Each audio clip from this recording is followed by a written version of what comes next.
네, 안녕하세요. 루엘 매거진의 이재림 에디터입니다. 오늘 차는 아우디의 7세대 부분 변경 모델 A6 35TDI 쿼트로 프리미엄입니다. 일전에 A6 35TDI 앞바퀴 굴림 모델을 리뷰를 해드렸었는데, 오늘은 이제 네 바퀴를 모두 굴리는 쿼트로 모델이고요. 겉에서 봤을 적에는 티가 나는 게 거의 없습니다. 지금 그래서 보시는 것처럼 색상 정도만 지난번에 다뤄드렸던 약간 금모래 색깔과는 달리 오늘은 이제 그레이 컬러이고요. A6 35TDI는 특히나 우리나라에서는 원래 계획대로라면 2년 전에 판매를 했어야 되는 모델인데, 그 국내 해프닝 때문에 판매가 이제 인증을 새로 받고 하느라 이제 2년 정도 밀린 그런 스토리가 있는 모델입니다. 하지만 지금 이제 판매량에서도 보여지는 것처럼 인증 새로 받고 다시 출시하자마자 굉장히 폭발적인 판매가 이루어지고 있어서 국내에서 이 E 세그먼트 세단에서 BMW 5 시리즈라든지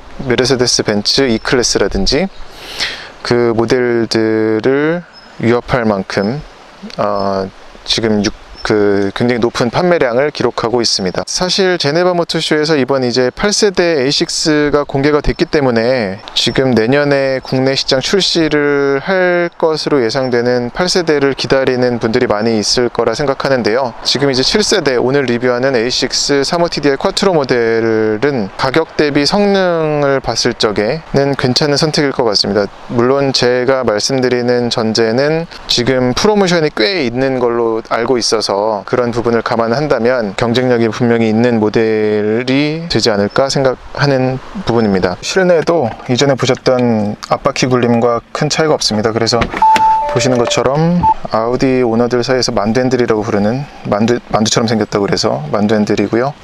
계기판은 그 가운데만 디지털인 방식인데, 여기에는 이제 지도도 표시되고요. 시동을 걸어보면 보여드릴게요.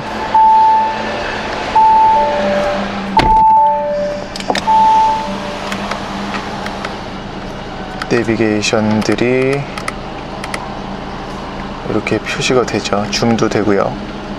그래서 보시면은 아날로그로 RPM 게이지가 있고, 속도판은 이제 아날로그고요. 주유량과 그리고 엔진 그 냉각수 온도까지는 아날로그 방식이고, 가운데는 이제 디지털로 이렇게 해놔서 여기다가 이제 여러 가지 정보를 보여줍니다. 나침반이라든지 아니면은, 근데 나침반보다는 뭐 집 주소도 쓸 수가 있겠고요. 그리고 라디오, 선곡, 또 주유 트립 컴퓨터, 총 주행 가는 거리라든지 이런 게 나오고요. 그리고 확실히 인테리어는 옛날 방식, 아직 그 옛날 언어가 그대로 남아 있어서 보시는 것처럼 그 디스플레이 크기도 작죠. 그리고 이 키 아우디에서 봤던 안으로 수납이 되는 방식이고,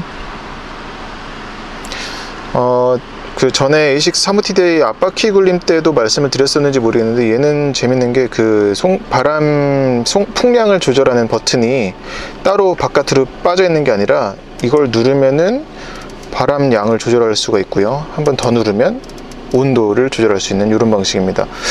근데 이게 뭐 버튼을 줄일 수 있는 장점이랄까 그런 부분은 있을지 모르겠지만, 바로 그냥 바람량을 줄일 수 있는, 풍량을 조절할 수 있는 게 있으면 더 편하지 않을까 싶네요. 그리고 이 작은 수납 공간, 여기는 이제 잿더리 뿐이긴 한데 잿더리와 뭐 라이터가 있고요. 닫히는 슬라이딩 감각은 되게 부드럽습니다.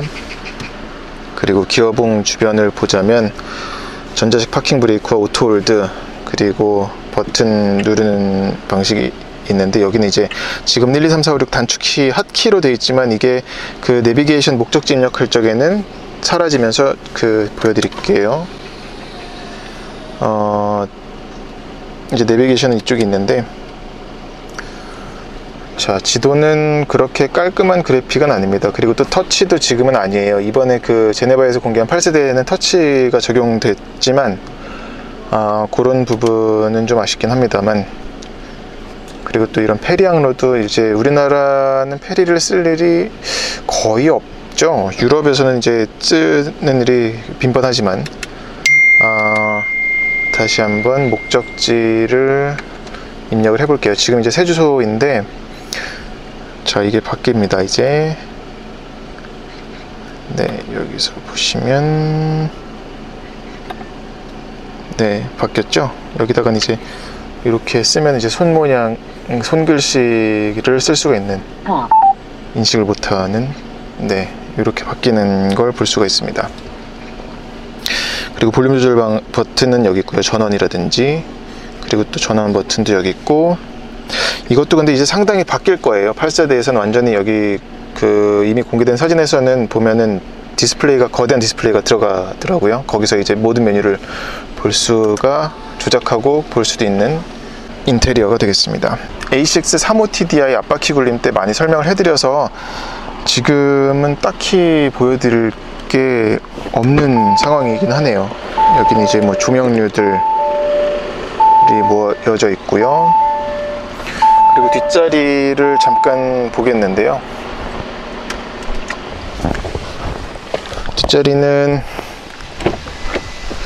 지금 이제 운전석을 제가 좀 많이 앞으로 넓게 해놔서 그런데 이런 구성입니다. 4존 에어컨이 들어가 있고요. 어떤 전형적인 패밀리 세단으로 쓰기에, 그리고 이게 6세대보다는 많이 커졌거든요, 사이즈가. 근데 이제 이것도 요즘 워낙 덩치를 키우는 추세다 보니 아주 광활하다고 느껴지진 않습니다. 예, 지금은 에어컨 끈 상태이고요. 이 차가 외기 소음은 좀 큰데 이 실내 소음은 굉장히 조용해요. 그래서 공회전 정숙성은 굉장히 좋은 점수를 줘도 될 것 같아요. 사실 최근에 나온 520D 같은 차가 되게 조용하거든요, 공회전에서. 근데 거의 그 차와 비슷하게 조용하지 않나. 그래서 이 A6의 주행 성능에서 미리 말씀드리면 공회전 정숙성 또는 주행 중 정숙성이 상당히 좋은 게 가장 큰 장점으로 꼽고 싶습니다. 특히 조용한 것 같아요. 4기통 디젤 엔진 차 치고는 공회전 때 진동도 상당히 억제가 많이 돼 있는 걸 느낄 수가 있네요. 예, 방금 유창희 씨 얘기한 것처럼 이 운전대 진동이 굉장히 억제가 잘 돼 있어요. 보통 이 정도면은 상당히 가장 좋은 수준이라고 말씀을 드려도 될 것 같아요, 4기통 디젤로서는. 페달에서 올라오는 진동은 어떤가요? 페달에서 올라오는 진동도 굉장히 억제가 잘 돼 있는 편입니다. 제가 전에 앞바퀴 굴림 할 적에 약간 진동 올라오는 걸로 느꼈어서. 또 달리면은 얘기가 달라질 수 있죠. 예, 파워트레인은 2.0 디젤과 7단 듀얼 클러치 변속기로 조합이 되는데, 이 엔진은 파사트 GT와 같죠. 근데 변속기가 다릅니다. 최고 출력은 190마력이고요. 그러니까 이 정도 사이즈의 그 중형급 세단으로서는 뭐 충분한 힘을 낸다고 말씀을 드릴 수가 있습니다. 파사트 GT는 근데 6단 DCT였죠. 얘는 그리고 7단 멀티 클러치, 7단 DCT이고 그 차이가 있습니다. 아까 오면서도 느끼고 지금 뒷좌석에 앉았어도 약간 느껴지는 게 약간 위아래 움직임 부분에서는 그 움직임 자체가 크지는 않지만은 그 타이어 영향이어서 그런지 모르겠지만 약간 좀 통통 튀기는 것 같은 느낌이 조금 들기는 합니다. 그 여진이 없어서 좀 깔끔하게 처리가 되긴 하지만은 충격 자체는 어느 정도 좀 있다고 할 수가 있겠네요. 이 차는 일상적인 주행 상황에서는 상당히 편합니다. 그러니까 뭐 특별히 뭐 거슬린다거나 그런 부분이 없어요. 가속 페달이나 이 운전대의 무게도 적당한 편이고, 그래서 아까 유청희 씨가 실내 설명할 때 말씀드린 것처럼 방금 타도 되게 금방 익숙해진 차처럼 운전할 수 있는 게 뭐 장점이라고도 할 수 있죠. 그리고 저는 지금 조수석에 처음 타보는데, 보통 차들이 어느 자리에 앉느냐에 따라서 소리도 다르고 진동도 살짝 다르잖아요. 근데 저는 조수석이 운전석이랑 거의 차이가 없는 것처럼 느껴지는 게 이런 부분도 참 그 세밀하게 세팅이 잘 된 건가 라는 생각이 듭니다. 지금 저 운전해보니까 이렇게 좀 가볍게 가속할 때, 대략 뭐 회전수가 한 2500? 이 정도 이렇게 가속할 때 가속 페달로 진동이 좀 오네요, 가늘게.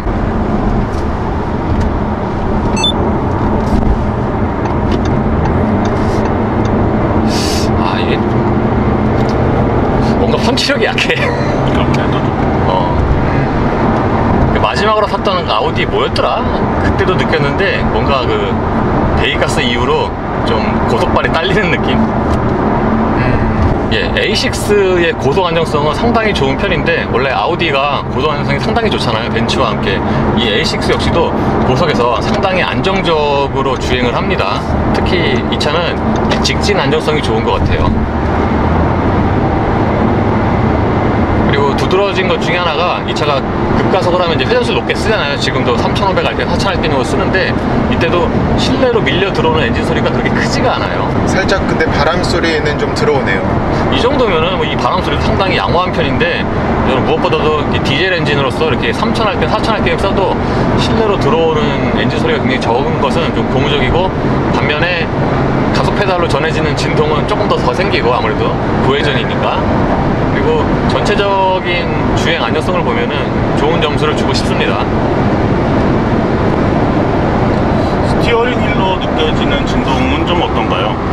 스티어링 휠로는 약간 있긴 한데, 근데 이거는 지금 주행 중이잖아요, 고속으로. 그러니까 이 정도면은 뭐 충분히 납득할 만한 수준, 딱히 흠은 아니라고 봅니다. 이게 바람 소리가 근데 조수석에서는 꽤 부딪히는 걸로 느껴지는데요. 아, 이게 그러니까 좌우가 다르군요. 저는 지금 운전하고 있는데 네. 바람 소리 되게 적다고 느끼거든요. 지금 이 A필라 쪽, 특히나 조수석 쪽인지 운전석 쪽인지 양쪽이 다인 것 같은데 많이 들어오네요. 뒷자리는 어떠셨나요? 뒷자리는 그 바람 찢어지는 소리는 거의 들리지 않는데, 바람이 스쳐 지나가는 그런 그 쓸리는 소리들은 어느 정도 머리 위쪽으로 좀 울리는 느낌이 있습니다. 네. 이거 파사트보다 좀 많이 느릴 것 같은 느낌에, 이게 좀 킥다운 하면은 변속기의 경우에도 전반적으로 작동이 매끄러운데, 요즘에는 그 듀얼 클러치와 자동 변속기의 그 격차가 점점 줄어들고 있는 것 같아요. 자동 변속기는 듀얼 클러치만큼 효율이 좋아지고, 듀얼 클러치는 자동 변속기처럼 매끄러워지고, 그러다 보니까 요즘에는 그 두 개의 차이가 그렇게 크게 안 나는데, 이 차의 그 듀얼 클러치 역시도 보통 딱히 신경을 안 쓰면은 그냥 자동 변속기처럼 느낄 것 같아요. 그 일상적인 주행에서는 변속 충격이 거의 없습니다. 요즘 듀얼 클러치 변속기는 주행 중에는 뭐 거의 자동 변속기나 마찬가지라고 느낄 수 있을 정도로 많이 부드러워졌고요. 특별히 주행하다가 이제 정지할 때, 그리고 정지했다가 출발할 때 좀 약간 껄끄럽다기보다는 좀 그 체감할 수 있는 어떤 그 클러치가 붙는 느낌이 느껴지는 그런 부분만 제외를 한다 그러면은 특별하게 흠잡을 수 있는 부분은 많이 없어진 것 같습니다. 근데 그 파사트 GT 때를 좀 떠올려 보면 그 변속기보다도 얘가 좀 더 왜 좀 멍청한 것 같죠? 뭔 말이야 갑자기? 그것 때문인지 아니면 그러니까 차가 느린 것 같아요. 체감 가속도가. 근데 이거 지금 이거 달려봐야 되겠어. 이 체감으로는 확신할 수 없어. 그 수치를 봐야겠다 말씀이죠. 달려서 핸드폰으로 확인해보고. 저희 시승하면서 내내 몇 번 말씀드렸는데 참 편한 차 같아요. 예, 운전하기가 편해요. 일단 시야가 되게 좋고, 네. 그러니까 전방의 시야도 좋은데 좌우 시야도 좋고, 특히 사이드미러 같은 경우에는 지금 제가 2차로로 달리고 있는데 저쪽 차로까지 되게 자연스럽게 비춰줍니다. 예를 들면은 제가 3차로를 달리고 있을 때도 저쪽 한 차선 더 건너편까지도 잘 보이니까, 이 정도면은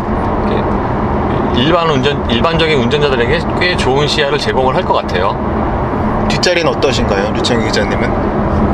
뒷좌석이 아까 실내를 이야기할 때 그 앉는 부분이 좀 높게 느껴진다고 얘기했는데, 그 덕분인지 모르겠지만은 약간 그 뒷좌석의 시야도 좋은 편입니다.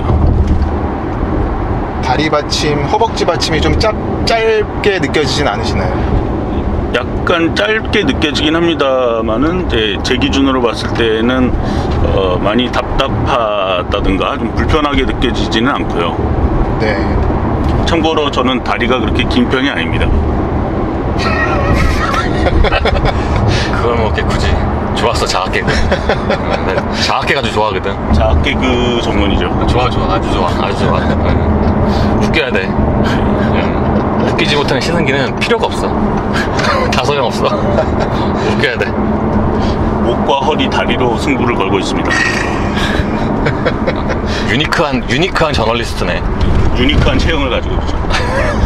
예, 저는 주행에서 단점 중에 하나는 승차감을 꼽고 싶은데 이 승차감이 썩 좋진 않아요. 기본적으로 요철 있는 구간을 지나잖아요. 그러면은 그 자잘한 좀 진동이 좀 직접적으로 전해진다고 할까? 그러니까 진동의 처리가 그렇게 매끄럽진 않습니다.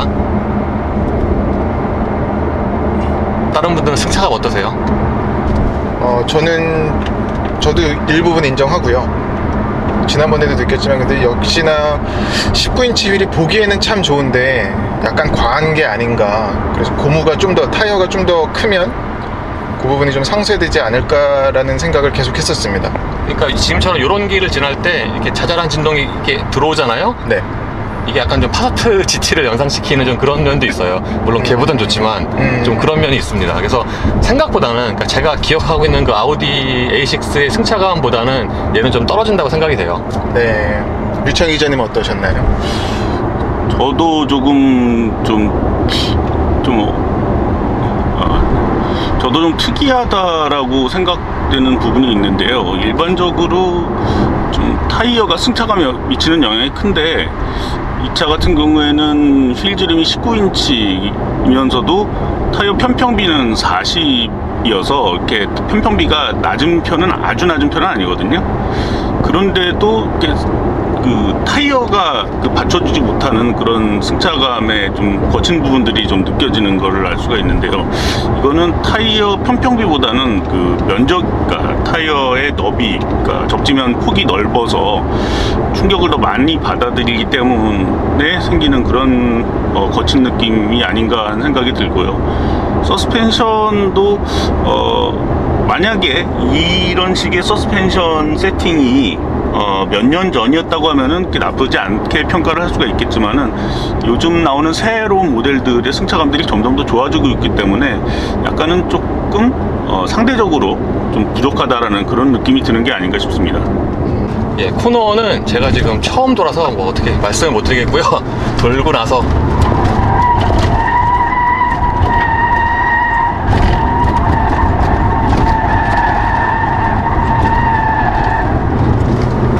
좋네요.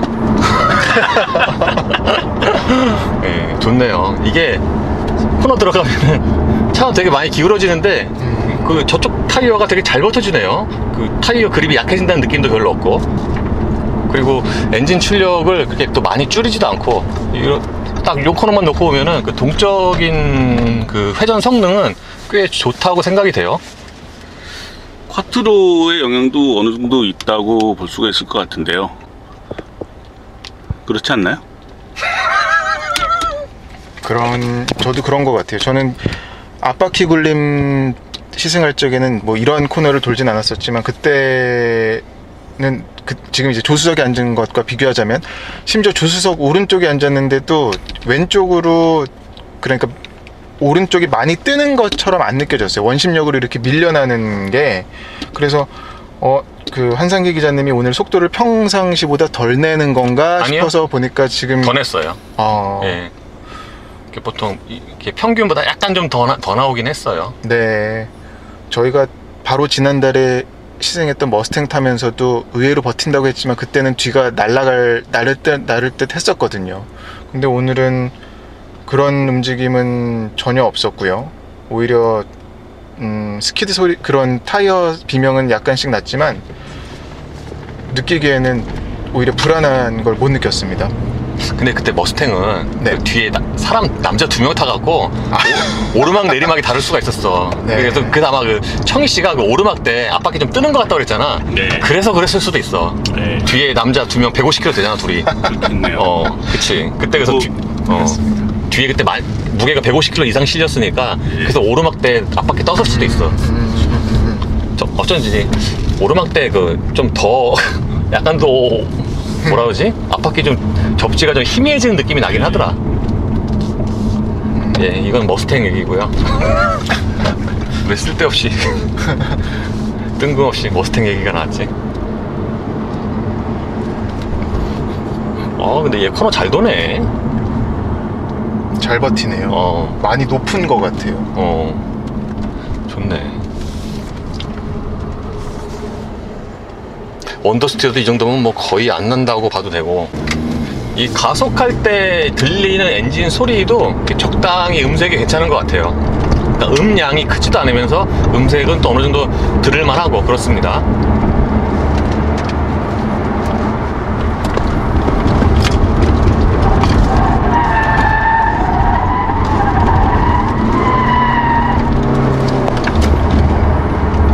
좋은데?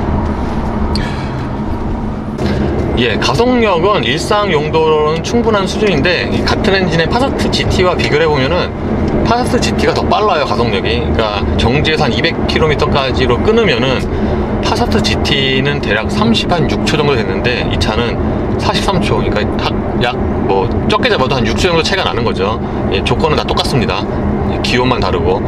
그래서 이 차 운전해 보면은 실제로 체감이 좀 고속으로 올라갈수록 좀 더디다는 느낌이 있는데 실제로도 그러네요. 확인해 보니까. 저도 조수석에 앉아서 이제 느낀 바로도 왜 이렇게 무겁게 나가지? 뒤가 이렇게 무슨 껌딱지 붙은 것처럼 나가지? 이게 변속기가 7단이 멍텅구리인가? 뭐 이런 생각이 들 정도로 더딘 것 같았어요. 예, 보통 이 정도 출력의 디젤이라면 기존의 폭스바겐 아우디는 고속까지 좀 더 시원하게 뻗는데 얘는 뭔가 좀 막힌 듯한 느낌이 있어요. 네. 예. 말씀하시죠.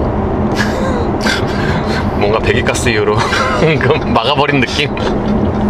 아니 진짜로. 뭐 그런 것도 있을 거고요. 뭐 이제 뭐 추정에 불과하지만은 아무래도 변속을 한 번 더 해줘야 되는 그런 게 있고, 그 다음에 쿼트로가 이 H6에는 달려있지만 파사트에는 달려있지 않다라는 그런 특성도 있을 것 같고요. 뭐 가속에서의 차이가 실제 저속에서, 그러니까 예를 들어서 시속 100km까지의 가속이라든가 그런 실제 주행 영역에서의 가속 성능 차이는 저희가 지금 확인한 것보다는 조금 더 좁지 않을까 이렇게 생각이 듭니다. 격차가 적을 거라 말씀이시죠? 네. 근데 확실히 체감으로는 이 차가 느린 게 맞아요. 왜냐하면은 대략 지금처럼 뭐 80이나 90으로 정속 주행하고 있다가 킥다운을 하잖아요. 추월을 위해서 딱 밟으면은 보통 디젤 엔진은 이렇게 킥다운 하면은 저렇게 뭉클하고 나와주는 좀 토크감이 있잖아요, 보통. 네. 근데 그런 게 좀 약해요. 물론 이게 의도적으로 부드럽게 세팅을 했을 수도 있는데 어쨌든 기존과 비교를 해보면은 그런 좀 가속감은 약하고 실제로도 쿼트로긴 하지만 파사트 GT보다 좀 느리고요. 맞습니다. 뭐 저도 아까 뭐 잠깐 몰아봤을 때의 느낌도 전반적으로 좀 부드러운 느낌이 있었지 어떤 다이나믹한 느낌은 조금 떨어졌거든요. 그래서 예전에 비하면은 폭스바겐도 그렇지만 이 S 모드로 바꿨을 때 그 엔진 변속기의 그 스포티함 있잖아요. 그게 과거에 비하면 많이 유해졌죠. 부드러워지고. 예, 오늘 유청희 씨, 이재린 기자와 같이 아우디 A6 35 TDI를 타봤습니다. 오늘 간만에 A6를 타보니까 확실히 좀 풀모델 체인지가 다가온 모델에 그런 좀 오래됨이 있어요. 역시나 기존에 A6가 갖고 있는 그런 상품성은 다시 한번 확인을 한 것 같아요. 일단 장점을 꼽자면은 공회전 정숙성 또는 주행 중 정숙성을 꼽고 싶고요. 그리고 이 차가 지금 할인을 많이 하죠. 그래서 할인 안 하는 파사트 GT의 가격으로 아우디 A6를 살 수 있다, 뭐 그런 장점이 있겠습니다. 저도 대체적으로 동의를 하고요. 지금 할인도 그렇지만 이제 많이들 물어보시는 게 신형을 기다렸다가 신형 사는 게 낫겠냐, 아니면 지금 그런 큰 프로모션을 받아서 구형이지만 곧 구형이 되겠지만 지금 사는 게 낫겠냐라고 많이들 물어보시는데, 이게 답은 정해져 있는 것 같아요. 이미 개인차에 따라서 생각하실 것 같은데, 지극히 제 개인적인 의견으로는 지금 사는 게 괜찮을 것 같아요. 그러니까 이 차 AC 어댑티브 크루즈 컨트롤 빠진 것과 또 패들 시프트 없는 것, 이런 몇 가지 옵션들이 빠진 게 있지만 가격적인 매력이 굉장히 커서, 그리고 디자인적으로는 저는 지금 디자인이 나쁘지 않거든요. 그리고 한상기 기자님 말씀처럼 정숙성, 그리고 아우디의 브랜드 가치가 굉장히 올라가서 그런 좀 프리미엄한 매력을, 그런 가치를 고스란히 느낄 수 있을 것 같습니다. 어떠셨나요, 류청 기자님은? 저는 아까 이제 저희 녹화하기 전에 잠깐 몰아볼 때 얘기했던 것처럼 지금 저희가 타고 있는 A6의 가장 좋은 점이라고 할 수 있는 게 당장 지금 이 차를 새로 구매를 해서 탄다 하더라도 그동안 한 3, 4년 정도 익숙하게 내 차처럼 몰았던 것 같은 친숙함을 느낄 수 있다라는, 그리고 편안하게 탈 수 있다라는 그런 점이 가장 큰 장점이 아닌가 싶습니다. 어떻게 보면은 제가 늘 뻔한 얘기를 하기는 합니다만은 새로운 것들, 완전한 첨단 기술로 가득한 차를 좋아하시는 분들에게는 좀 어울리지 않을 수도 있어요. 하지만은 그런 첨단 장비가 굳이 필요 없다. 전통적이고 좀 고전적인 그런 기능만 충실하게 갖췄다고 하면은 만족할 수 있다라는 분들에게는 지금의 이 A6도 나쁘지 않은 선택이라고 얘기할 수 있겠습니다. 그래서 이 차는 이렇게 장점과 단점이 좀 명확하게 나뉘는 것 같아요. 장점은 뭐 정숙성이라든가, 그래서 이 차는 장단점이 좀 명확하게 나뉘는 것 같아요. 장점은 아까 말씀드린 그런 정숙성이 있고요. 단점은 또 진동이나 2열 거주성이 있고 뭐 그렇습니다. 그리고 가격적인 메리트나 그리고 신차 구형 이거에 대한 판단은 이제 각자 하셔야 되겠죠. 그렇습니다.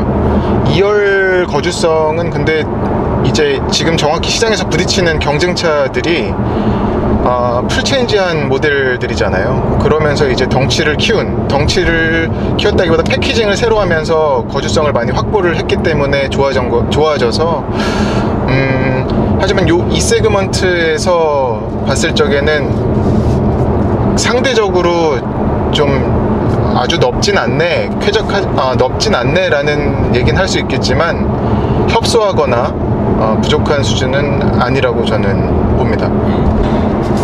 예, 이로써 아우디 A6 35 TDI의 시승을 마치겠습니다. 감사합니다. 감사합니다. 수고하셨습니다.